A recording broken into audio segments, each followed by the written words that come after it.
Welcome to the weekly MCube seminar. Today we're very happy to have Monika Feldmann.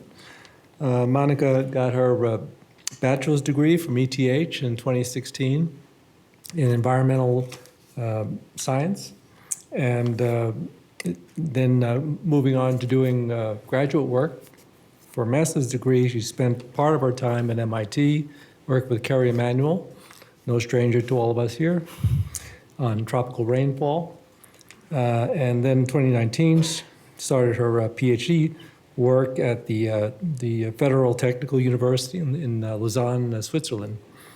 And she's half-time supported by MeteoSwiss.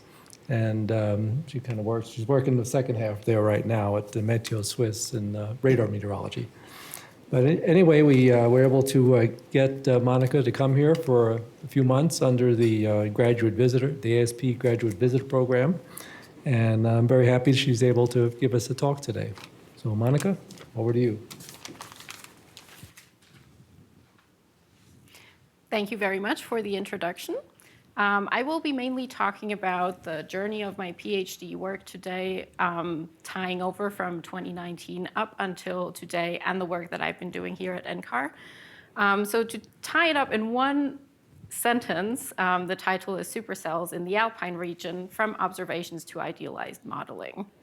I work together with Professor Alexis Bern at EPFL and also with Dr. Marco Gabella at MeteoSwiss, and then here during my time, I've been supported by Rich Rotuno. So why would we care about supercells and supercells in the Alpine region? So this is our first prime example of A, we have supercells in the Alpine region, and B, they really are a societally impactful phenomenon. Here we have pictures from a supercell in 2019 in August in the valley that is called Valais. So I put a red cross on the map so we can see where it is. And we can see this is really also in the high mountain region. It's not just the foothills or the Swiss plateau, but it really also occurs in the main Alps, even though there it is more rare. What is more known in Switzerland is hail research, and this is also the main impact of supercells.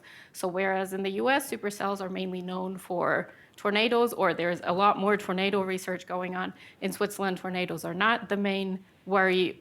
We are mostly concerned with hail, as it is really one of the most hail-active regions in Europe. And thus far, pretty much all research has focused on hailstorms directly. And this has been the first steps towards also establishing like a supercell climatology and going in that direction. So just a little bit of recap to get everyone on board what we're talking about when I mention supercells. Generally, we mean this kind of storm, highly organized, severe convection, single thunderstorm, where the defining feature that we look at, particularly in observational and radar data, is the rotating updraft, the Mesocyclone. Supercell thunderstorms are generally associated with the most severe hazards of convection, with intense rainfall, large hail, really downburst, gusty winds, and also can produce tornadoes. Then most of my observational work comes from weather radar, so also really short recap on weather radar. The radar emits electromagnetic waves that then get reflected by precipitation in the atmosphere, and it gets reflected in all directions, so you only get a fraction of the energy back. And then what I've been working with mostly is Doppler velocity. And here the interesting quantity is the phase shift per emitted pulse. And there is a conundrum here that the phase shift can exceed 360 degrees. So then you basically loop back to the same measurement. This happens either when your wavelength is really short or your time in between pulses is long. If your time in between pulses is long, the radar can look further. So you have a range versus velocity precision dilemma. So this is what your velocity measurement can then start looking like. So essentially every time you exceed your interval, which is called the Nyquist interval, you loop back inside of it, and then you have to reconstruct the field, so make it look like this essentially in the end. Naturally, at this point, you could be questioning, but which one is the one that I should be attaching to? Which one is the correct one? So that is a lot of the work that I did in the beginning of my thesis. Coming back to supercells and how they look like in radar data, here we have an example of two different supercell thunderstorms in Switzerland in reflectivity data and Doppler velocity data. This one was a quite strong case in the north of Switzerland bordering Germany. In the reflectivity, you can see the hook echo quite well. There is quite some attenuation in the radar data from hail, so you can see kind of like this dip in reflectivity intensity, which really comes from the attenuation of the hail. And then here in the Doppler velocity data, we can see the rotation, which is generally seen by having next to each other inbound and outbound velocities. In Swiss radar data, positive values are inbound, thus shown in red. Negative velocities are outbound. I know this is opposite to US convention, so I put the arrows there. Then in the bottom, we have the same case that we saw the pictures of in the high mountains of Valais. And in the reflectivity data, we can already start seeing part of the conundrum in Switzerland. You don't really see a hook echo anymore. And part of this is you're measuring at high altitudes and often not seeing the bottom part of the storm. Additionally, the really high mountains can interfere with the lower portion dynamics of the storm. So the phenomenon might not be as pronounced in the first place, which we unfortunately don't know because we don't see it. And then we also have the rotation signature for that storm down here. In this case, they were both cyclonic, but we also see a fair number of anticyclonic storms. So in detection algorithms, we make sure to get both rotation directions. To give a geographic overview and also some perspective on the altitude of the mountains in the Alps, we here have a topographical map of Switzerland, and the radar locations are denoted with brown dots. I also put the elevations there in feet to give you a qualitative idea of the altitude of the Alps. Just to give a bit of a comparison to the Rocky Mountains, the Alps are, the peaks of the Alps exceed the altitude of the highest peaks of the Rockies, but most of the area is lower. So in the majority of Switzerland, you're below even the altitude of Boulder, and then it's really steep upwards, and you have really jagged peaks. So the highest Swiss peak is, I think, already higher than the highest peak of the Rockies, and which is the Dufourspitze, shown in yellow, and then the Mont Blanc is even higher than that.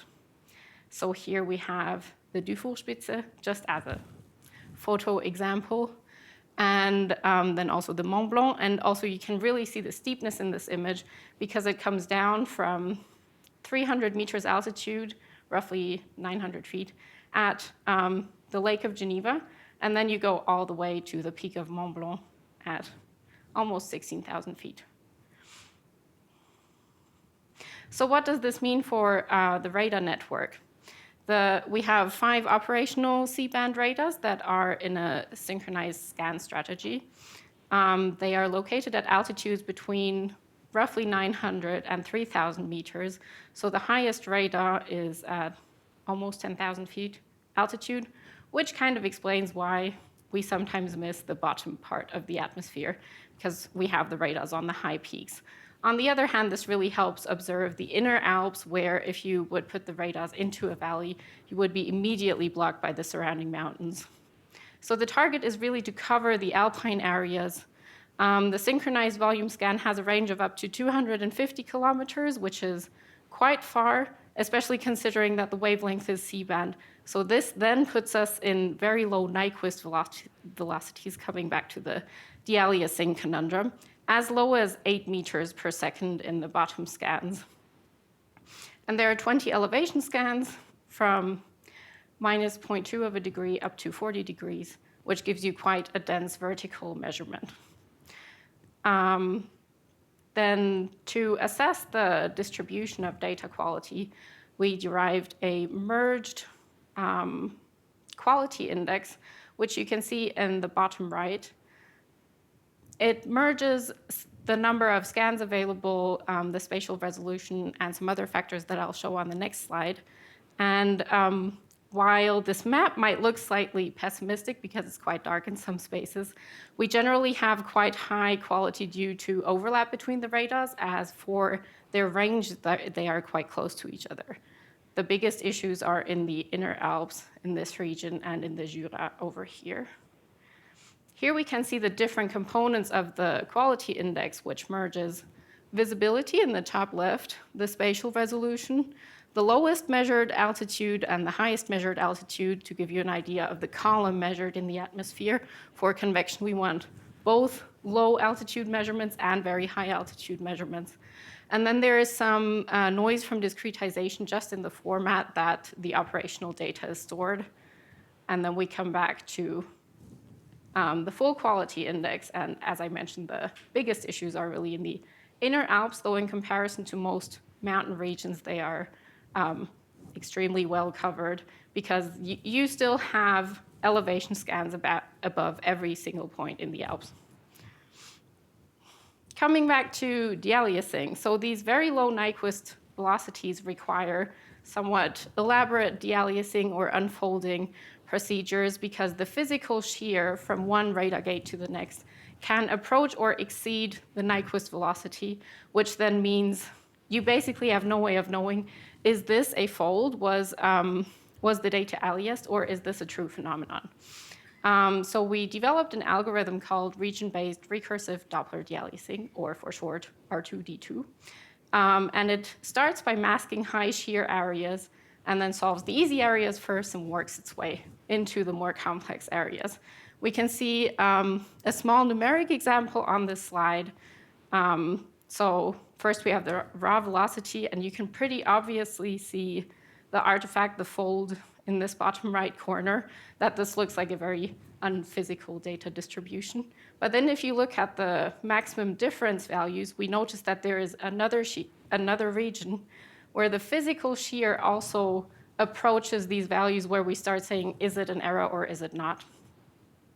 So to come back to a real radar example, we here still have that same case from northern Switzerland, slightly different time step.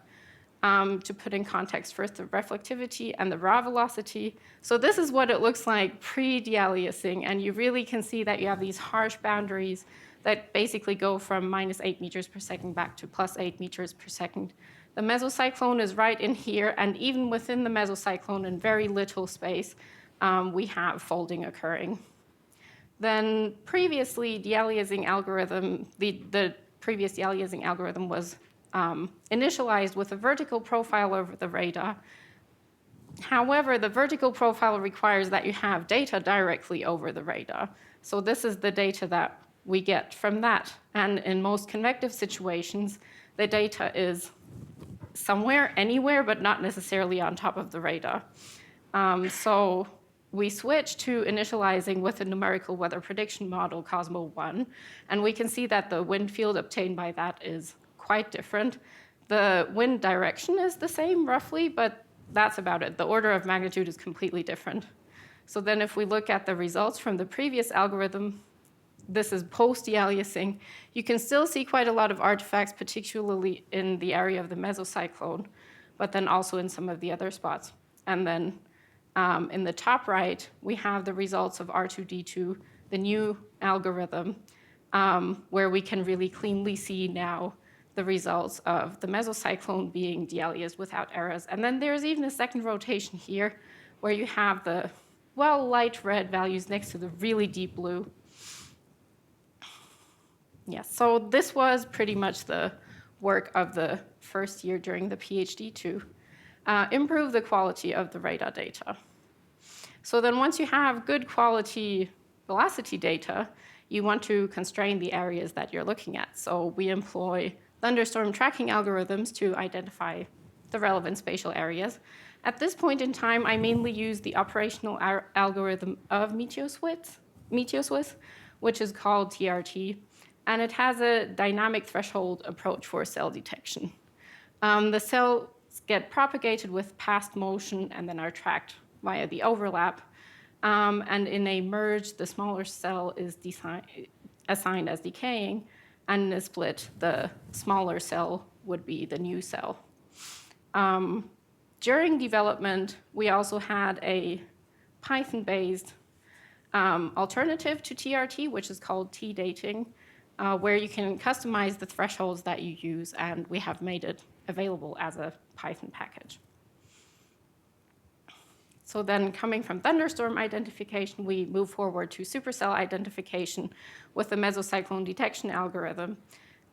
You can identify the rotation by using the azimuthal derivative of the Doppler velocity. And here it's really important that you have gotten rid of pretty much all of the artifacts. Otherwise, if you have that sharp jump in velocity from the lower bound to the upper bound, it will pretty much immediately trigger a rotation in that spot.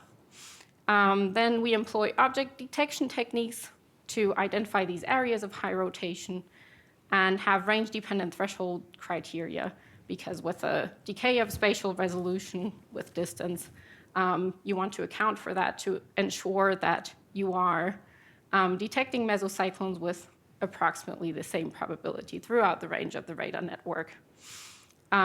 We then merge the signatures from multiple radars to also make sure we're getting the best coverage possible and employ vertical and temporal continuity constraints.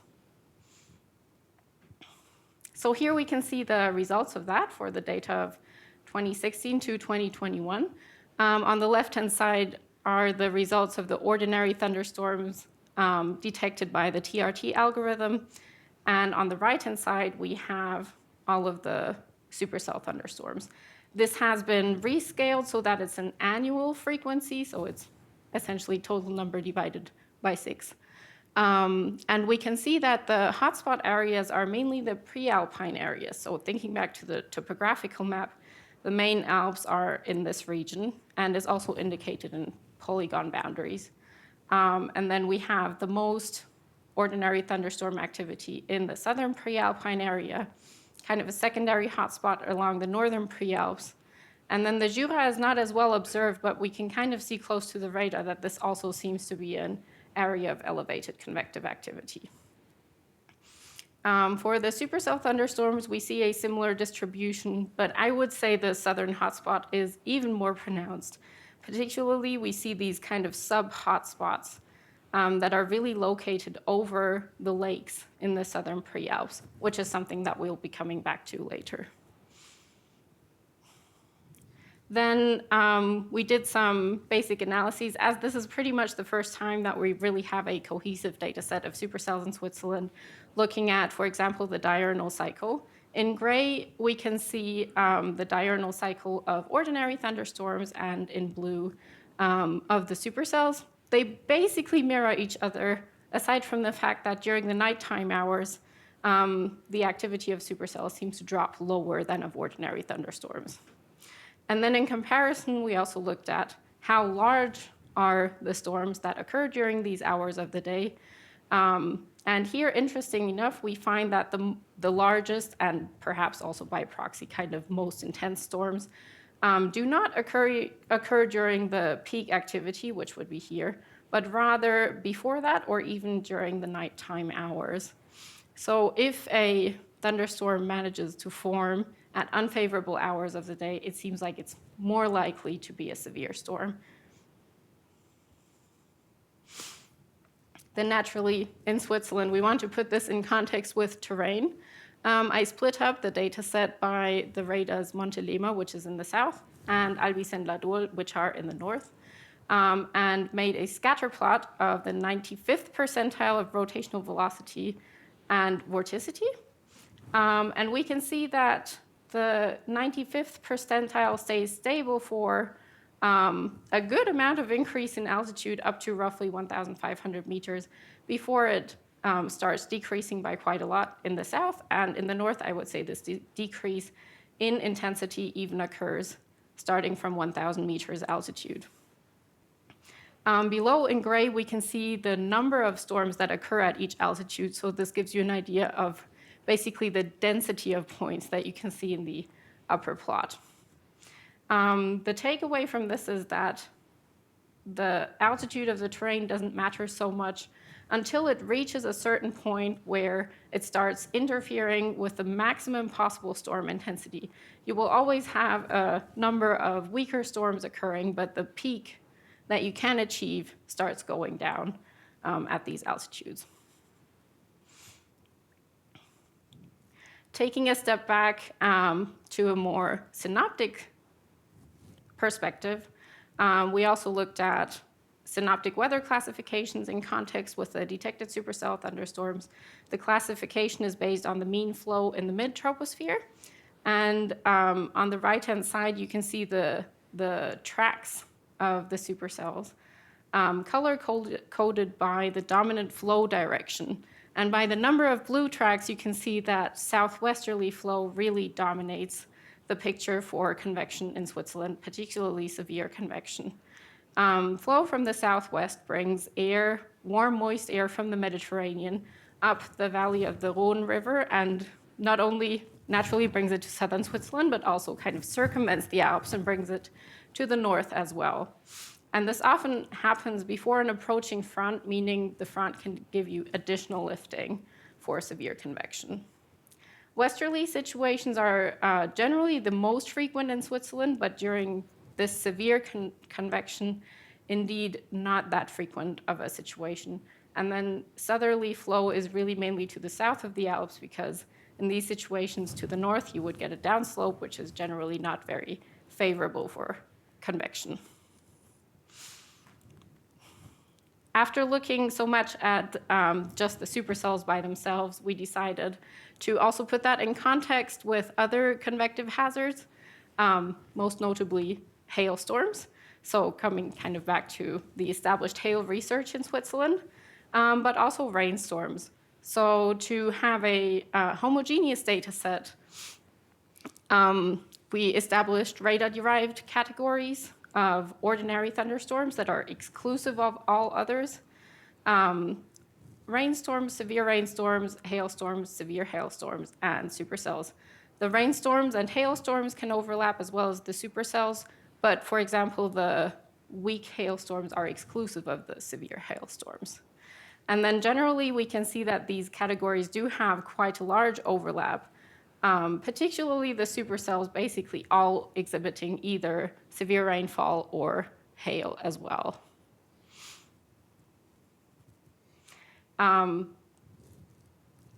This storm is from 2021, and I think it is a really nice example because it is a supercell that produced as well severe rain and hail, so it's the perfect example for the merging of convective hazards. And we have a couple of nice time-lapse videos as well, so I will just pull one of those up to give you an impression of what that looks like in Switzerland.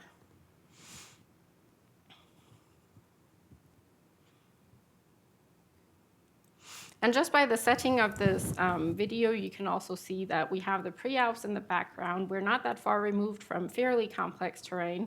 And even in the lower altitudes of Switzerland, we have quite a lot of hills, so it's never flat. And then I think we have time to go for a second one as well.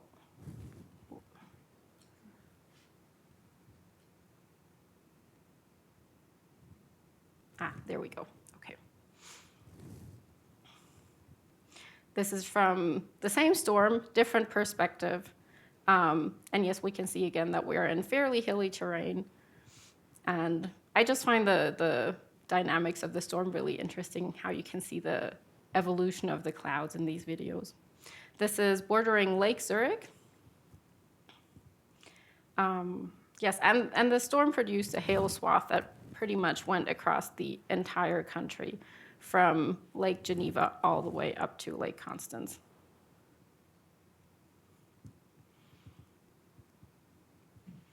Coming back to the established storm categories and their according thresholds, we here have the comparison of all of the different storm categories next to each other.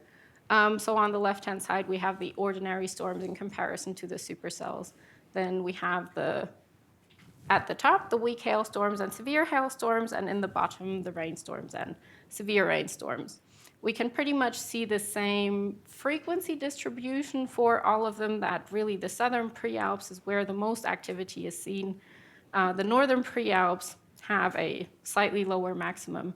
And then some of the storms show up better in the Jura than others, which is because basically the radar Ladol, this one, maybe we can show it here, it doesn't see very well in the Jura because there is an obstruction next to it. And for example, supercells, you're very dependent on the range from the radar.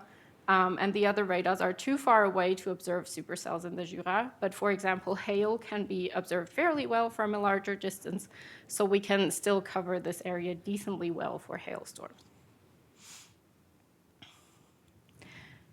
For these different categories, we then did a life cycle comparison.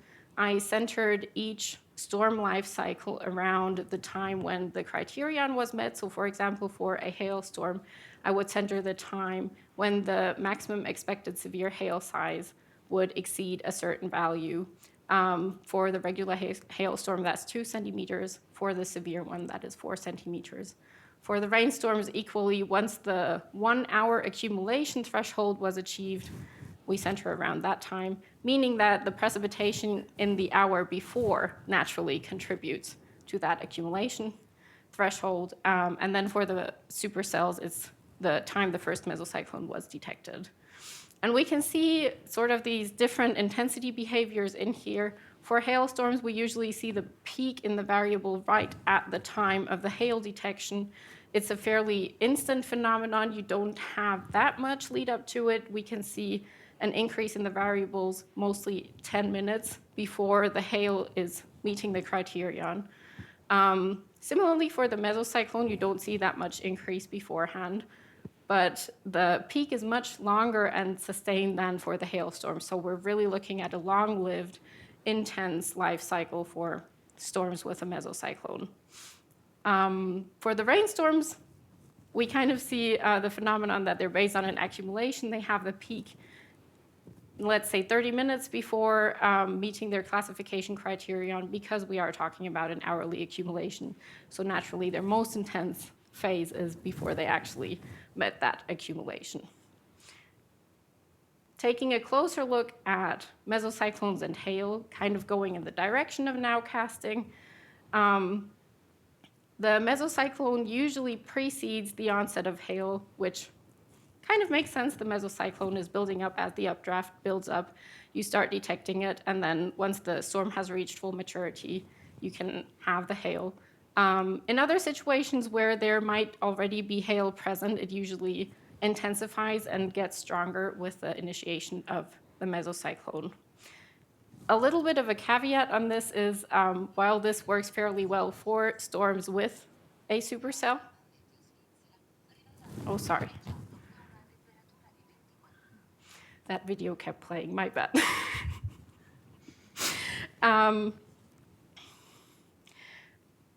While this relationship works fairly well for supercells, this is actually a very small fraction of hailstorms.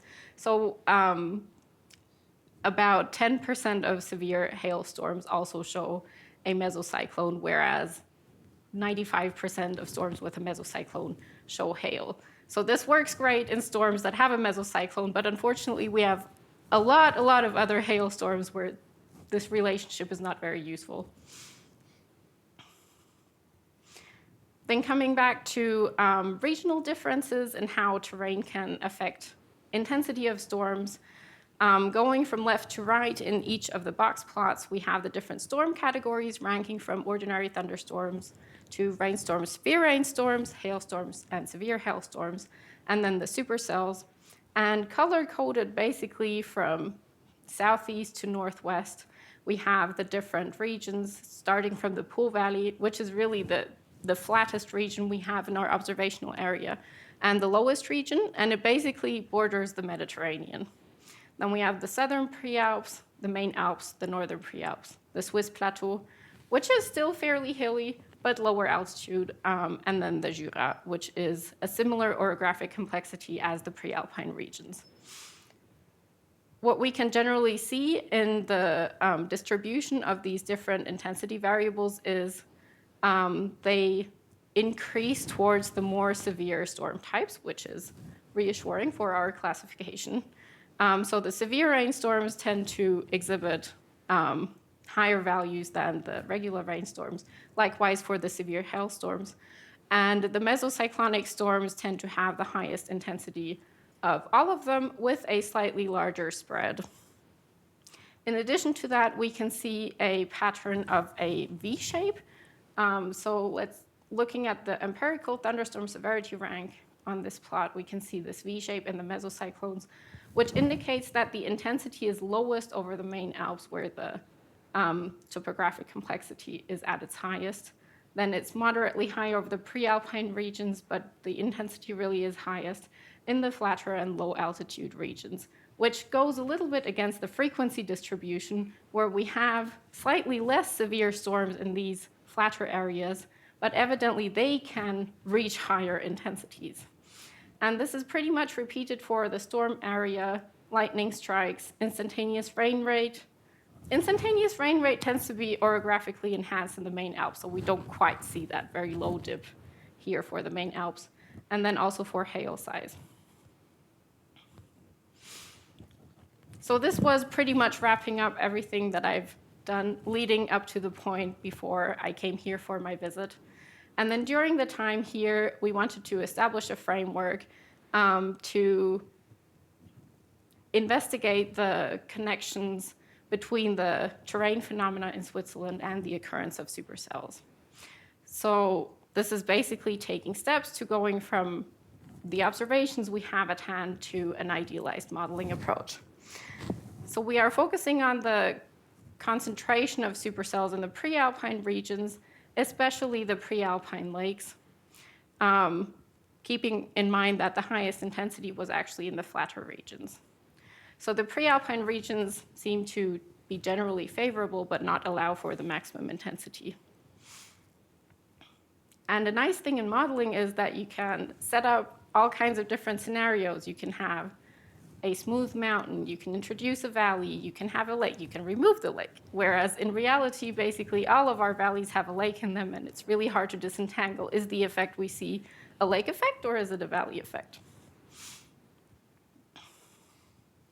So here we can basically compare again the distribution of the supercell thunderstorm, and I really wanted to highlight this hotspot here, which is right next to the Montelema radar, and borders or is across the northern end of Lago Maggiore, which is this fairly large pre-alpine lake in the south. And there's a bunch of other lakes here, so it's not just a one-time phenomenon. We have the Lake of Lugano and the Lake of Como, and both of these also have hotspots in the detected supercells, with the small caveat that, of course, a detection takes into account the entire storm contour. So it's kind of hard to say, did they pass right over the lake? Were they slightly next to the lake? The centroid location is pretty much just the computed centroid of the storm and not necessarily where the most intense part of the storm was. Looking at some cases so that we get an idea of the environmental conditions during supercells in Switzerland, we have here a case from Ticino that went right over the lake. So you can see the track in this plot at the top right. The synoptic conditions of the day are given in the bottom right. So we are in the vicinity of a front passing through, but it's fairly disorganized at this point. I don't think there is any additional lifting from the front because it's basically already through. But we are in a southwesterly situation with a lot of warm, moist air coming from the Mediterranean. And this is also reflected in the sounding data, which we have from Milano. So Milano is around about here, I would say. So it's outside of Switzerland, but the closest sounding that we have. This is the midday sounding, whereas the storm occurred in the morning hours, so also slight time disconnect. But quite high values of CAPE, almost 2,000 joules per kilogram. There is the sounding is fairly moist. And we can also see in the hodograph that there is a good amount of shear, but it is mainly straight line shear, so there is no real curve in the hodograph. In comparison to most US cases, this is rather interesting, but it also highlights why we see a fair share of anticyclonic storms. With a straight line hodograph, you will not see a clear preference of one or the other rotation direction.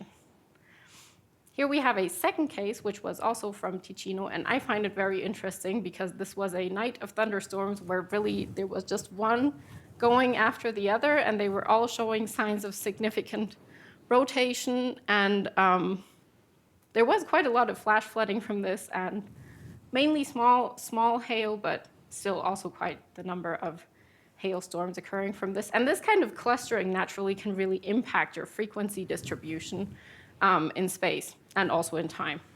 So the sounding here, for Switzerland, 1,300 joules per kilogram is still a decent amount of CAPE.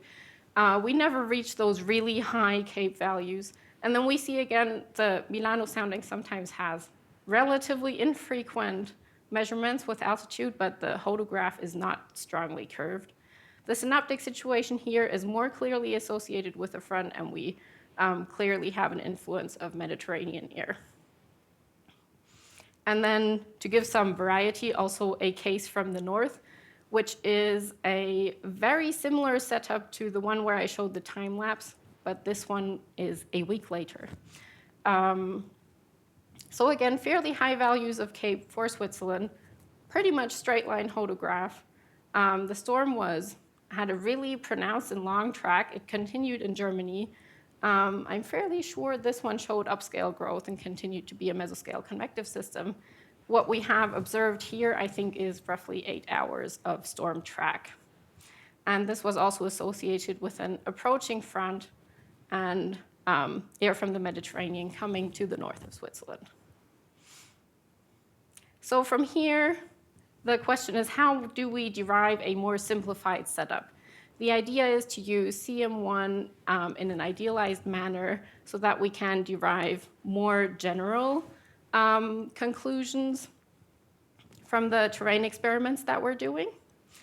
So I was starting out pretty much with a basic setup of an example of a supercell in CM1, which uses the Weismann-Klemp sounding and has a quarter circle hodograph.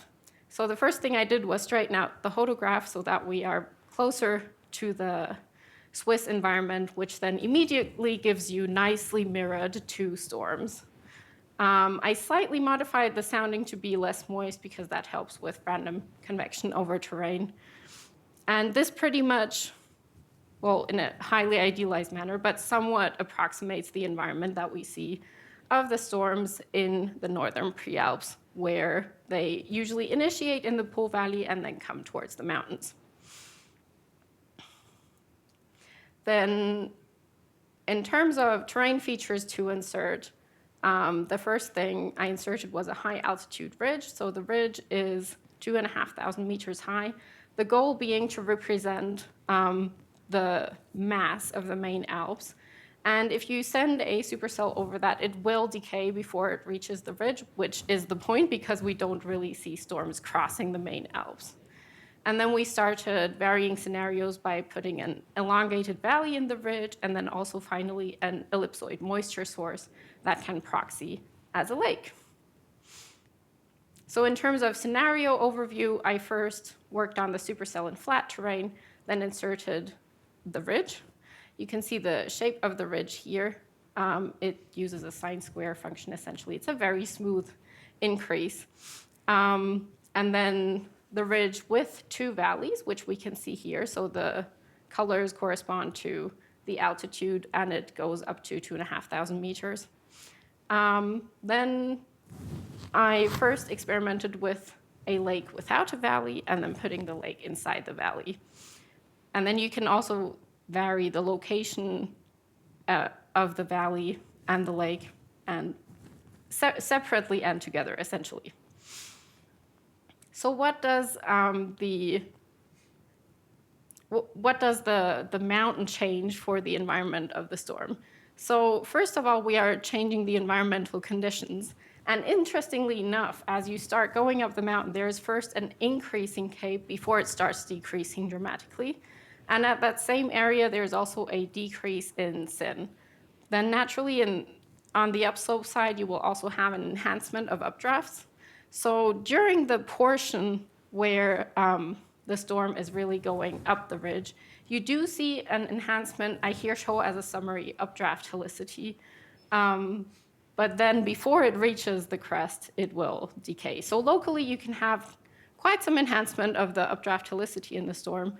But in the long term, the longevity of the storm will be impacted negatively. Then next, I was experimenting with the location of the valley. And in general, inserting a valley will introduce vorticity anomalies, which we can see in this top right plot. So the horizontal vorticity from the shear profile is tilted in the upslope portion. So each valley side gives you a slight vorticity anomaly, and depending on which side of the valley the storm is passing over, this can be favorable or unfavorable to the storm. Then naturally you have a much shorter and steeper upslope portion, so while you still have the same effects of higher cape and enhanced updraft, they're now in a much narrower fraction, so they can influence the storm only for a shorter amount of time. So in comparison to the pure mountain, I generally saw a less pronounced enhancement of the storm during the upslope part, mainly because this is a much shorter time. Then here we have the lake alone. And I mean, as you can see, these are all fairly experimental results. This is kind of still work in progress. But I really wanted to include in the seminar also some things that I've been doing during my time here. So the lake has been inserted as a 3D moisture source that kind of equilibrates at plus 2 grams per kilogram in the moisture profile as an ellipse, 3D ellipse, so that you also have the vertical impact of the lake moistening the lower part of the atmosphere. This causes an increase in CAPE and a decrease in SYN, so naturally the lake creates its own little circulation, which introduces vorticity, which we can see in this upper plot. We have convergence over the lake and then ensuing an updraft. At this point in time, the moisture anomaly of the lake is likely too large because it's causing quite a strong circulation and ends up really perturbing the dynamics of the storm. So no matter where I send the storm across the lake at the moment with this very, very strong moisture source, it tends to really shorten the life cycle of the storm. So this is something to be fine-tuned in future. How strong should the moisture source be? And then here we basically have the final experiment of the lake being inside the valley. In the top, we can see the vorticity anomalies again. And this over here, very, very light shading, is the vorticity anomaly that we previously saw from the valley alone.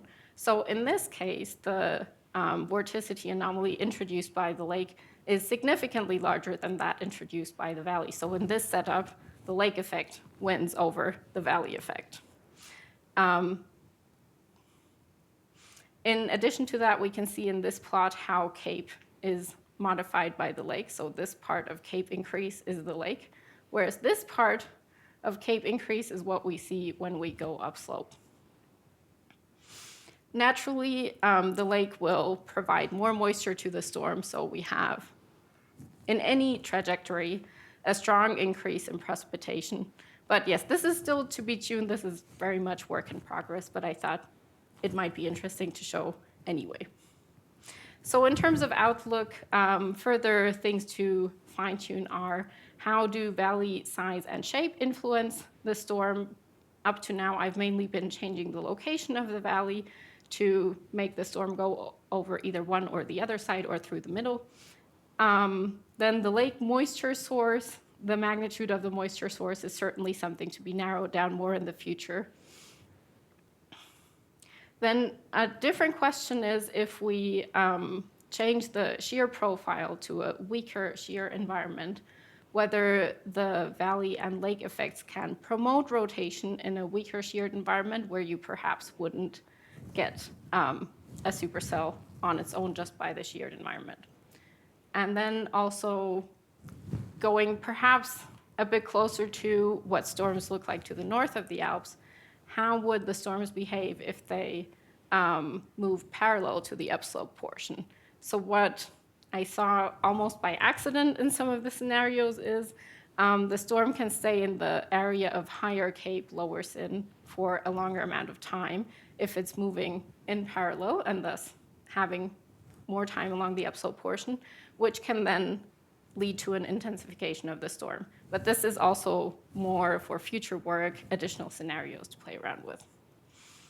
So coming to the conclusion of the entire talk, basically, in this work, we have discovered that supercell thunderstorms do occur regularly in the Swiss Prealps, but also in other regions of Switzerland. We can fairly reliably detect them and track them with the radar network, and an operationalization of the mesocyclone detection algorithm is in progress, and we hope to have it up and running as a test version sometime later this year. So the systematic detection over the 6 years allowed us to characterize a bit better what supercells look like and how they behave in Switzerland. And then we compared that with hail and rainstorms to have a bit of a better idea how does this fare in the context of convection in general, which really highlighted the long-lived severity, the long-lived intensity peak of supercells. And then in the regional decomposition, we can clearly see the influence of terrain complexity and terrain altitude on overall intensity. And in the idealized modeling, now we can start disentangling specific terrain versus lake influences, how is the terrain oriented, et cetera, which from observational data we can only assume, but we cannot test. So kind of a perhaps preliminary conclusion from the modeling experiments would be that these highly localized hotspots over the pre-alpine lakes could be caused by terrain and surface, alias lake-induced vorticity and updraft anomalies, as they can be both beneficial but also detrimental to a storm. With that, I come to the end of my talk. Thank you very much for your attention, and I am open for questions.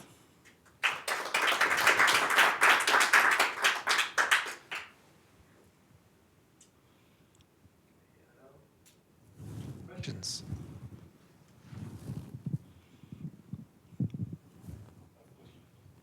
Charlie? Just let me give you the.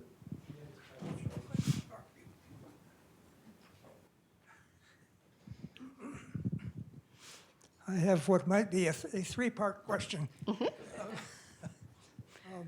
Are you using a radar criterion for detecting hail?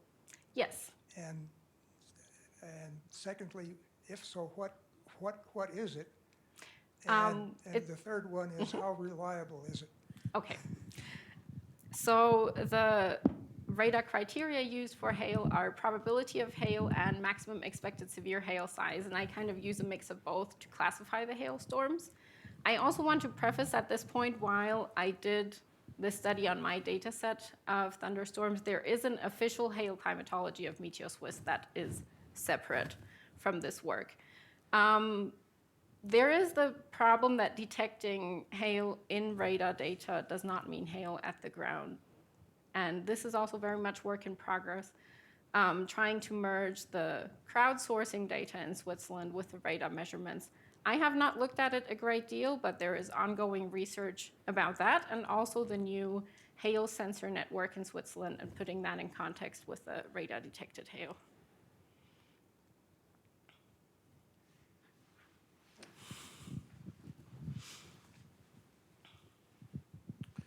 Hey, thanks, that was great. I'm just curious, could you reiterate how you surmounted your aliasing issue and how that, I mean, I just guess I missed the piece of how you got past the problem. Oh, okay. So I didn't spend that much time on the algorithm as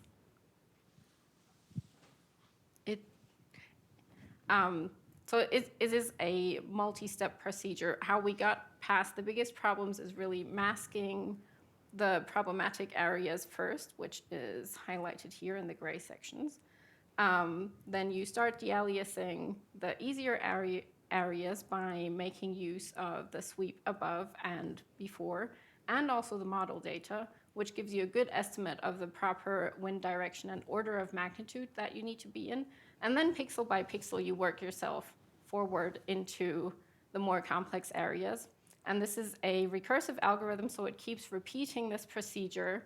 So each time you repeat it, you have less problematic areas. So for example, in the first time, you would remove all the really obvious folds, but maybe you still have some left over in high sheared areas. So the second time you go through it, you have removed the folds. You are now only masking the more complex areas. You make sure that the big picture has been de-aliased correctly, is in the right Nyquist interval, work your way forwards again. And it keeps repeating that until it reaches the minimum difference across the entire field.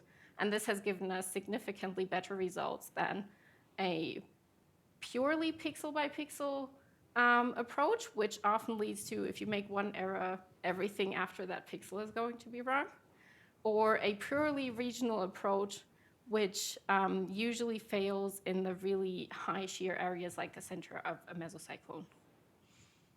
So we have this mixed approach. And then also the model data helped a lot, moving away from using the radar profile and using the model data instead.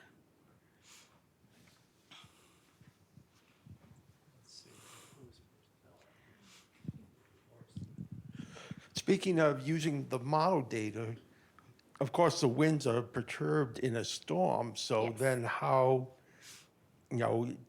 when the model data, which is larger scale, probably doesn't have the storms in it. So How for do you use past it? data, it's very nice. I can use analysis model data. Right. So to construct the past archive of mesocyclones, I used analysis modeled hourly analysis. Okay. And it is smoothed with a kernel of 20 kilometers to remove really small inflow-outflow features. And the idea is not to get a one-on-one comparison with each pixel, but the easy areas are compared as a total to the wind speed as a total in this area in that part of the model to get you into the right order of magnitude. And then the more complex areas you really have to solve locally, you cannot compare to the model. So even if the storm is not there, it should still work as long as the model has the right wind speed and direction on an area of roughly 20 kilometers per average. And by accident, we have run this with a time difference of 3 hours, and it worked perfectly fine. So that was reassuring. Really fascinating talk, Monica. You covered a ton of ground. Super cool. I was curious, you mentioned one case where you had upscale growth. Is that something you tend to notice, or do these typically remain discrete supercells? Upscale growth is, I would say, rather rare, and it usually occurs outside of Switzerland because it's a rather small country, and if you have the track going through, only that much evolution can occur during that amount of time. We occasionally have, but really it's rather rare, upscale growth occurring in Switzerland when the storm originated far enough outside of the country. Usually more to the northern side of the Alps. When you have the storms in the south moving into the main Alps, that is not favorable for storm growth. Really cool, thanks. Is there another question in here? Could you say a little bit more about the triggering of the storms upstream of the Alps? Do they come off the Apennines, or the ones So- that are coming from the south? Yes, so we haven't looked in great detail at thunderstorm initiation. I couldn't tell you exactly what triggers them, but a lot of situations are concurrent with an approaching front. And the initiations that we do see, or the majority of the tracks originate in the flat Po Valley. Yeah, so I haven't really looked at the mechanism specifically there, but I don't think it really has to do with local orographic effects, because there we are really in the flat area and not in the proximity of complex terrain, which is also why this part was somewhat excluded from the modeling study, and more the life cycle of the storm was of interest. Okay, Monica will be here for another 2 weeks, except for next week. She'll Yes. be off on vacation, but here in principle Yeah. for another 2 weeks. And she is just down the hall from me. So if you have any further questions, discussion, drop by. All right, thanks again, Monica. Thank you very much.